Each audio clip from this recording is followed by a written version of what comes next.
किसान साथियों, आज की वीडियो में मैंने एक कंप्लीट ट्यूटोरियल धान की फसल पर देने की कोशिश करी है।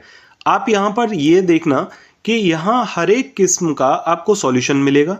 दूसरा, चाहे वो मौसमी अवस्था रही हो, चाहे वो किसी भी प्रकार की आपकी खाद की कमी की अवस्था रही हो, या पानी की मात्रा ज़्यादा होने की वजह से, या पानी की मात्रा कम होने की वजह से, या किसी भी प्रकार के रोग आने की वजह से आपके खेत में चाहे किसी भी अवस्था में कोई समस्या रही है, आपको उस समस्या का समाधान इस वीडियो के माध्यम से मिलेगा। ठीक है, आप लगभग आप पाएंगे कि आपको हर किस्म में, आपकी हर अवस्था में ये वीडियो सहायक होगी। आपसे बस एक अनुरोध है कि आप अपनी फसल की अवस्था सेलेक्ट करके ही उसका समाधान करें। ये ना समझें कि ये सारी की सारी वीडियो में जितने भी खाद या तरीके बताए गए हैं वो सभी किस्मों पर अप्लाई होंगे या सभी खेतों में या सभी फसलों में अप्लाई होंगे। ठीक है, आप अपनी फसल की अवस्था के अनुसार ही अपना समाधान चुनकर इसका फायदा उठाएं। साथियों, यहां पर आज सबसे पहले बात करेंगे कि किसान भाइयों को अपने खेत की तैयारी करते समय सबसे पहले क्या चार बातों को विशेषकर ध्यान में रखना चाहिए। सबसे पहले क्या करना है कि जमीन में 10 से 12 किलोग्राम प्रति एकड़ के हिसाब से अपनी फसल की बुवाई से 25 दिन पहले जिंक सल्फेट और गंधक 5 किलोग्राम प्रति एकड़ के हिसाब से बुरकाव कर दें और तत्पश्चात पानी लगा दें। ठीक है, अपनी धान की रोपाई के 25 दिन पहले। दूसरा जो काम करना है, अगर आपके खेत का पीएच 7 पॉइंट से ज्यादा है तब आप अपनी मिट्टी में जिंक सल्फेट के 10 दिन के बाद में ही लगभग 2 किलोग्राम फिटकरी प्रति एकड़ के हिसाब से पानी के साथ छोड़ दें। इससे ज्यादा फिटकरी का उपयोग ना करें। किसान साथी यहां पर बहुत ज्यादा फिटकरी का उपयोग कर लेते हैं, उससे आपके खेत में दिक्कतों का सामना करना पड़ता है। अगर पीएच आपका 5 से कम है तो आपको यहां पर लगभग 100 किलोग्राम प्रति एकड़ के हिसाब से बुझा हुआ चूना लेना है, अपने खेत में बुरकाव करना है और पानी लगा देना है। इससे आपके खेत में पीएच के मान में सुधार होगा और आपकी मिट्टी अच्छी होगी। साथियों, तीसरा पॉइंट है यहां पर कि मिट्टी में एक पानी पर फेरस सल्फेट लगभग 3 किलोग्राम आप ले लें और उसे पानी के साथ में जरूर चला दें। इससे आपके खेत में लौह पोषक तत्वों की पूर्ति होगी और आपको आगे बहुत ज्यादा मात्रा में लौह पोषक तत्व लगाने की जरूरत नहीं होगी। अपने खेत में गर्मी में लगभग 1 किलोग्राम और वर्षा में 1.5 किलोग्राम और सर्दी में 3 किलोग्राम गुड़ का अवश्य उपयोग करें। उसे आप पानी के साथ में खेत में चला सकते हैं अपने धान की रोपाई से पहले पहले। तो ये लगभग 2 से 3 पानी 25 दिन के अंतराल पर लगते हैं, हमारे खाली खेत में लगते हैं। लेकिन इन पानी लगने के साथ में हमारे खेत में ये दवाएं सभी लग जाती हैं और आगे हमें इनके लाभ देखने को मिलते हैं। साथियों, अगर बात करें यहाँ पर अगले पॉइंट की, तो जमीन की जुताई हमें बहुत गहरी नहीं करनी है जब हम रोपाई कराने के लिए जाएं। अगर पीएच सामान्य है तब, और अगर पीएच हमारा बहुत ज्यादा बढ़ा हुआ है, उस अवस्था में हमें जमीन की गहरी जुताई करनी है। अगर हम गहरी जुताई करके 2 पानी रेगुलर तरीके से लगा देते हैं तो हमारी मिट्टी में जितना भी एसिडिक मान होता है, एसिडिक मात्रा होती है, वो काफी हद तक पानी के साथ में हमारे ओपन रंध्रों के जरिए से नीचे चली जाती है। इससे हमारे खेत का पीएच कुछ सामान्य होने के आसार बढ़ जाते हैं। साथियों, डीएपी, सल्फर या जिंक की कमी होने के मुख्य कारण और निवारण क्या होते हैं।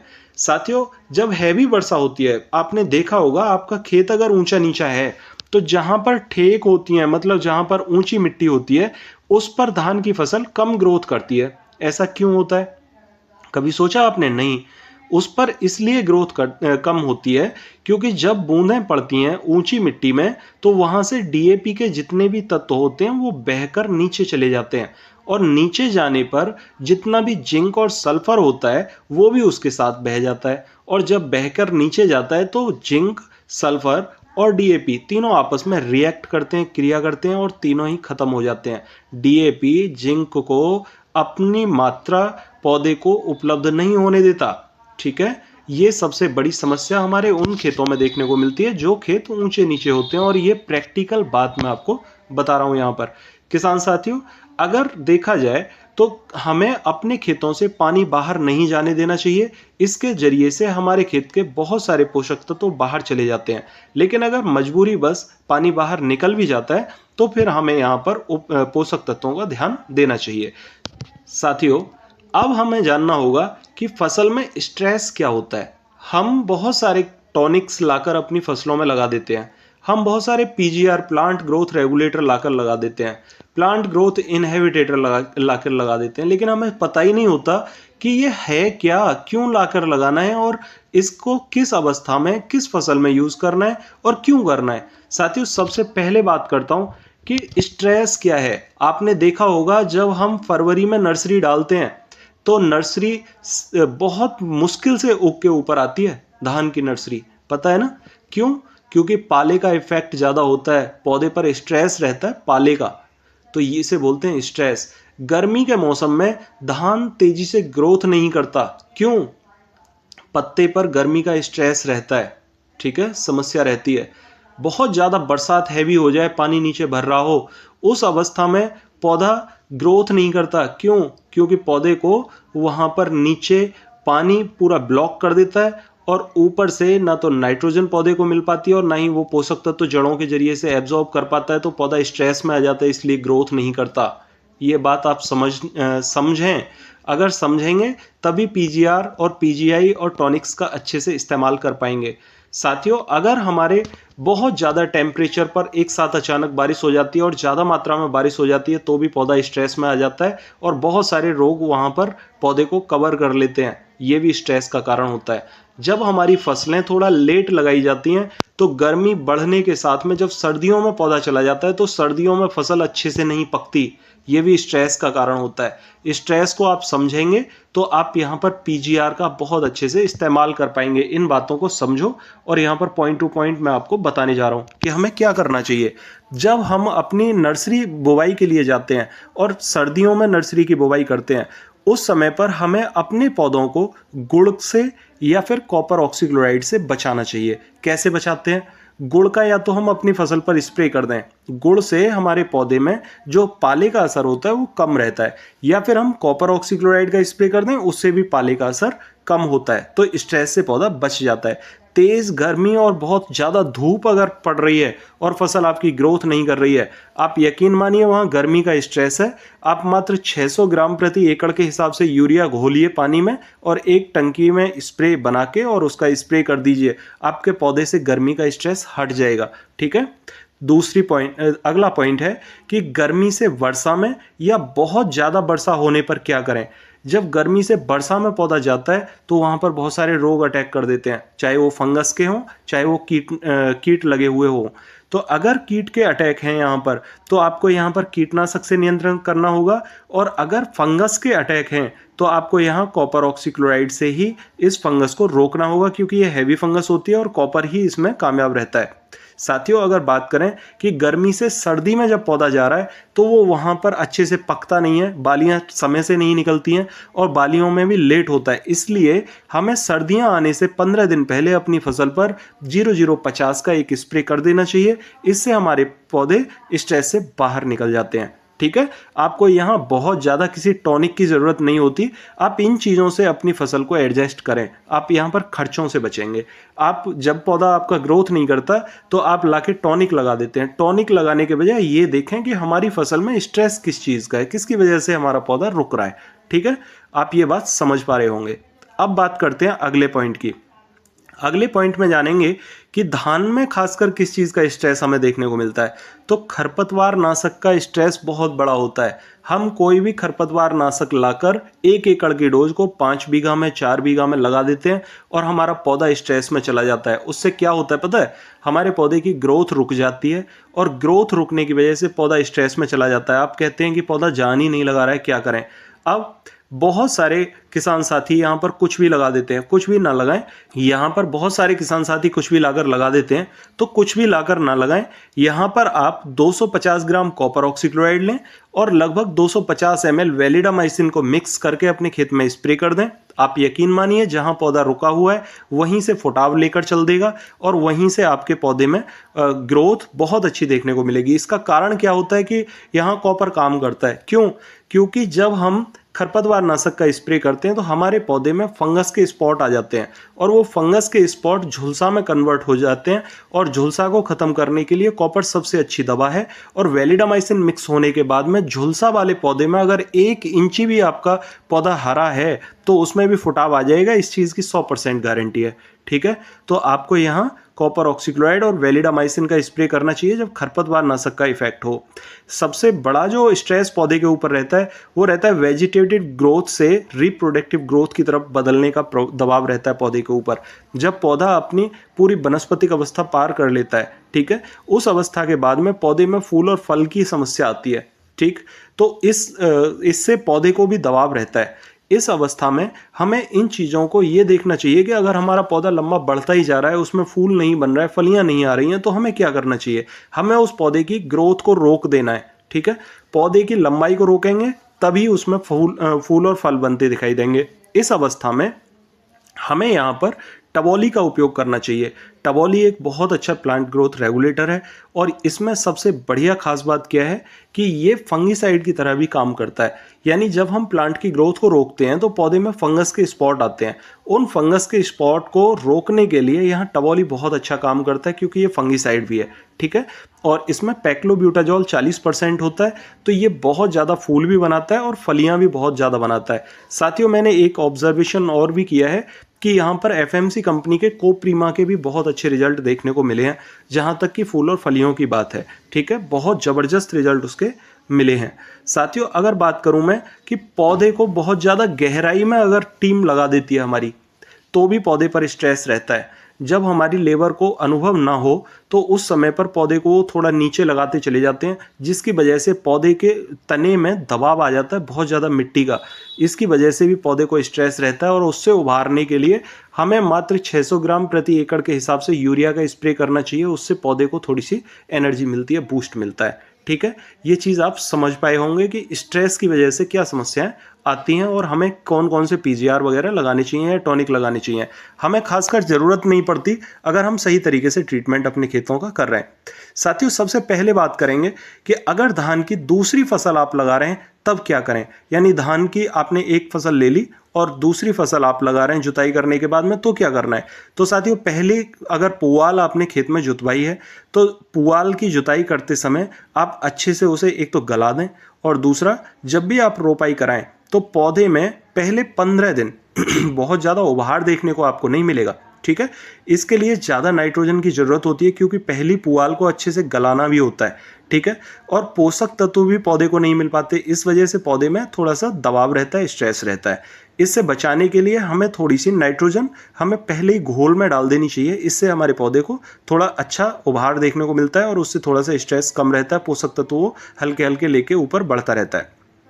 साथियों, अगर आप पुआल नहीं जुताई कर रहे हैं, ठीक है, आपको अपने माइंड में लेकर चलना है कि हमें अपने खेत में 2 डोज एक्स्ट्रा लगानी होंगी, तभी हमारा खेत कवर हो पाएगा, ठीक है। क्योंकि ये रेगुलर 2 फसल धान की होती हैं और खेत भी, जमीन भी है यहाँ पर हमारी दबाव में रहती है। साथियों, धान आपका अगर मक्का कटने के बाद में लगा हुआ है, ठीक है, उस अवस्था में आप अपने माइंड को मेकअप करके रखें कि यहाँ पर दीमक आने के चांसेस ज़्यादा हैं, इसलिए आप सतर्क रहें, ठीक है। चारे वाली ज्वार अगर काट के आप अपने खेत में धान लगा रहे हैं तो आपको किसी टाइप की टेंशन लेने की ज़रूरत नहीं है। ना दीमक बहुत ज़्यादा देखने को मिलेगी और नॉर्मल तरीके से ही आपके धान की खेती होगी और खरपतवार का भी ज़्यादा अटैक देखने को नहीं मिलेगा। साथियों, अगर आप अपने खेत में खाली पड़ी हुई ज़मीन में धान लगा रहे हैं तो यहाँ पर बस आपको खरपतवारों की देखरेख रखनी है, बाकी नॉर्मल खेती करें, कोई ज़्यादा समस्या नहीं आएगी। साथियों, अब बात करेंगे यहाँ से शुरुआत से कि हमें रोपाई में क्या डालना चाहिए और घोल बनाते समय क्या डालना चाहिए। सरसों की खल लगभग 15 किलोग्राम प्रति एकड़ और यूरिया 35 किलोग्राम प्रति एकड़। अगर नर्सरी ज़्यादा दिन की हो तो नर्सरी की जड़ पर गांठें देख लें कि नर्सरी की जड़ पर गांठें तो नहीं बनी हुई हैं, या बकानी के पौधे अगर हों तो खेत में कम से कम 5 से 8 किलोग्राम रीजेंट प्रति एकड़ के हिसाब से घोल में जरूर डालें, सरसों की खल और यूरिया के साथ में, ठीक है। ये बात विशेषकर ध्यान रखें।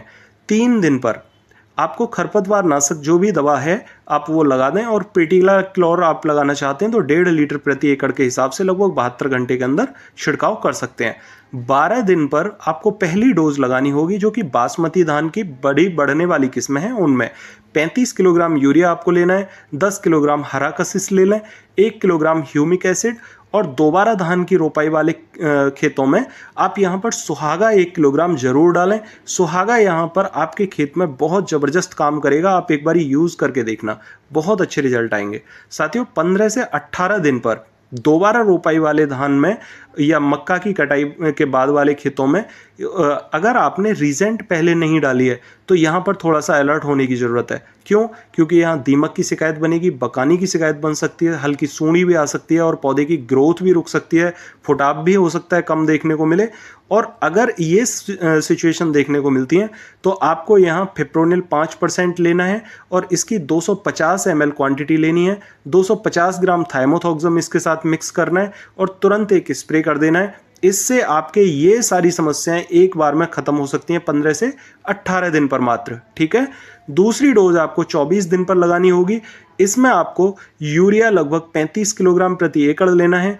चूना लेना है आपको बुना हुआ 6 किलोग्राम प्रति एकड़ और इसके साथ में आप ह्यूमिक एसिड 500 ग्राम मिक्स करें और यहाँ पर 1200 ग्राम प्रति एकड़ के हिसाब से नीला तोता डाल सकते हैं अगर खेत में समस्या है। अगर समस्या नहीं है तो मात्र 600 ग्राम प्रति एकड़ के हिसाब से ही काफ़ी रहेगा। किसान साथियों, तीसरी जो डोज है वो आपको 36 दिन पर लगानी है। ठीक है, 12 दिन, 24 दिन और तीसरी डोज 36 दिन। इसमें आपको यूरिया 35 किलोग्राम लेना है, बुझा हुआ चूना 6 किलोग्राम प्रति एकड़ और 500 ग्राम ह्यूमिक एसिड। ठीक है, ये 36 दिन पर 3 साल्ट मिला के आप बुरकाव कर सकते हैं। यहाँ पर कैल्शियम क्लोराइड, आपको कैल्शियम या बुझा हुआ चूना दोबारा क्यों लगाने की ज़रूरत है? ये जो यहाँ पर तना होता है पौधे का, वो लंबा बढ़ता है। लंबा बढ़ने के कारण तने में बहुत ज़्यादा एनर्जी नहीं होती और उसको ज़रूरत ज़्यादातर कैल्शियम की होती है। तो कैल्शियम हमें पौधे को देना चाहिए इस अवस्था में जबकि पौधे को तने में ज़रूरत है। आपके खेत में सूड़ी का अटैक कहीं भी दिखाई देता है तो इसी दवा में लैम्डा 250 ग्राम प्लस इमीडा 250 ग्राम प्लस थाइमोथॉक्सम 250 ग्राम को मिक्स करके आप खेत में बुरकाव भी कर सकते हो। बहुत सारे किसान साथियों की समस्या रहती है कि हमारे खेत में पानी भरा हुआ है, हम स्प्रे नहीं कर पा रहे हैं, तो क्या करें? आप बुरकाव कर सकते हो। इन सभी दवाओं को खाद के साथ में मिला के ही बुरकाव कर दें, बहुत अच्छा काम होगा। अगर सूड़ी नहीं रुकती है तो आपको सीजेंटा कंपनी का एम्प्लीगो 100 ml प्रति एकड़ के हिसाब से लेना है। सीजेंटा का फ्लेक्सी आप ले सकते हैं 100 ml प्रति एकड़ के हिसाब से, या फिर कोराजन आप 60 ml प्रति एकड़ के हिसाब से लगा सकते हैं। इससे आपकी सूड़ी 100% रुक जाएगी, कोई समस्या नहीं आएगी। साथ ही 24 से 36 दिन के दौरान कुछ समस्याएं आती हैं और उनमें से कोई भी समस्या किसी भी किसान के साथ हो सकती है। तो मैं कुछ बता रहा हूँ, उनमें से आप सेलेक्ट कर सकते हैं। जो भी आपके खेत में समस्या हो उसका समाधान बता रहा हूँ। हैवी बारिश होने के कारण बहुत ज़्यादा फंगस अगर आ रही है तो यहाँ पर बहुत सारे पौधों में गलन पैदा हो जाती है। अगर गलन या सड़न है तो यहाँ पर आप टेबुकोनाजोल ले सकते हैं 250 ml। ठीक है, इसका आप एक स्प्रे कर दें, पौधे की गलन खत्म हो जाएगी। दूसरा पॉइंट, खरपतवार नाशक दवा अगर आपने लगाई है और उसमें समस्या आ रही है तो आप यहाँ पर 250 ग्राम कॉपर ऑक्सीक्लोराइड और वैलिडामाइसिन 100 ml मिलाकर स्प्रे करें, आपकी तुरंत समस्या खत्म होगी। साथियों, ज़्यादा गर्मी होने की वजह से पौधे की ग्रोथ रुक रही है तो आप 600 ग्राम यूरिया को लगभग 200 लीटर पानी के साथ में मिला के स्प्रे कर दें, आपके खेत की ग्रोथ तुरंत चालू हो जाएगी।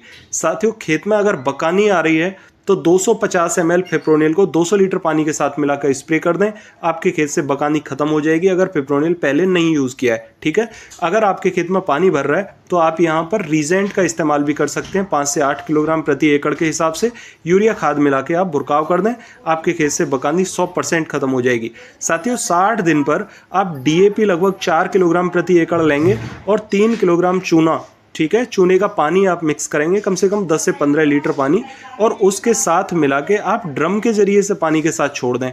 इससे DAP क्यों छोड़ना है आपको 60 दिन पर?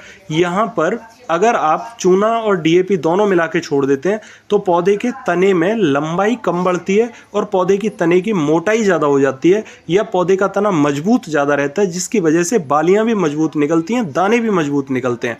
ठीक है, और अगर यूरिया यहाँ पर हम लगाते रहते हैं तो तना लंबा बढ़ता चला जाता है और उसकी वजह से फंगस भी वो अट्रैक्ट करता है और पौधा लंबा होने की वजह से कमज़ोर भी हो जाता है। ठीक है, 75 दिन पर आपको गंधक 3 किलोग्राम प्रति एकड़ लेना है और सुहागा 1 किलोग्राम प्रति एकड़ लेना है। इसको आप जमीन में चला दें पानी के साथ में। गंधक यहाँ इसलिए लगाना होता है क्योंकि बालियों में जो चमक बनती है वो गंधक की वजह से आती है। सुहागा आपकी बालियों को बहुत अच्छा रखता है, परागण की क्रिया अच्छी करता है और बालियां स्वस्थ निकालता है। 40 से 100 दिन पर कुछ साइड इफेक्ट होते हैं फसलों में। ठीक है, उनके कुछ अवस्थाएं होती हैं, तो उसमें अगर कोई समस्या आपके खेत में आ रही है तो आप यहाँ पर इस टाइप से निवारण उसका कर सकते हैं। अगर आपके खेत में पत्तियां बहुत ज़्यादा हो रही हैं, ठीक है, तो आप उन्हें क्या कर सकते हैं, पत्ते को गो के बराबर से कटाई कर दें, पूरे खेत की कटाई करके अपने खेत में डाल सकते हैं पत्तियों को। इससे आपके खेत के गिरने के चांसेस कम हो जाएंगे, आपके पौधे गिरेंगे कम, तो उससे नुकसान होने के चांसेस कम हो जाएंगे।